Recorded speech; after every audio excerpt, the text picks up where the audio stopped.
আসসালামু আলাইকুম। হিন্দুবাদের প্রতি নমস্কার, অন্যান্য জাতির প্রতি রইল আন্তরিক ধন্যবাদ। আমার আমার শিষ্য যিনি আমার সামনে আছে, ইনি হচ্ছে সাঁওতাল।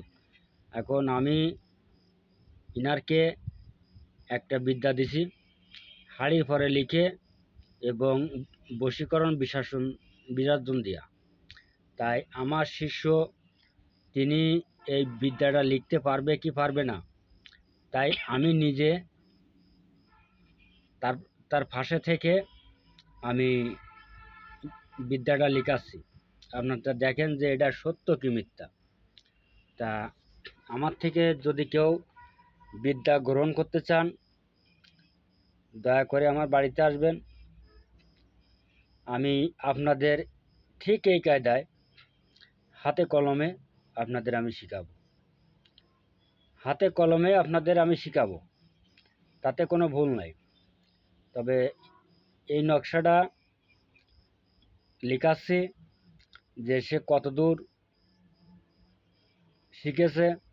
আমি আমি দিছিলাম যে এই নকশাটা কাগজের পরে অঙ্কন করতে দিছিলাম, কিন্তু এই নকশাটা হাঁড়ির পরে নতুন হাঁড়ির পরে লিখতে হয়।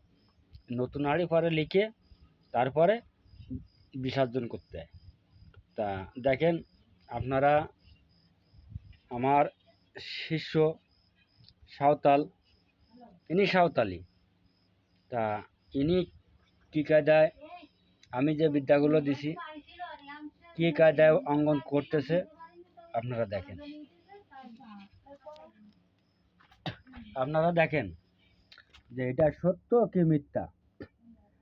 আর মনে করেন যে আপনারা ইউটিউবের মধ্যে বহু নকশা দেখতেছেন বা কাজ দেখতেছেন, ওগুলো মনে করেন যে আমার এই জায়গায় আসলে গাছ দিয়ে বশীকরণ আছে, গাছ দিয়ে বিচ্ছেদ আছে এবং নকশা দিয়ে আছে, বিদ্যা দিয়ে আছে এবং যে ফুল দিয়ে যে দেবতারে পুজো করলে হয়, আমার আমার শিষ্য শাবক সেই ফুল দিয়েই সেই দেবতাকে পুজো করবে, তাহলে কাজে 100% ফল পাবে।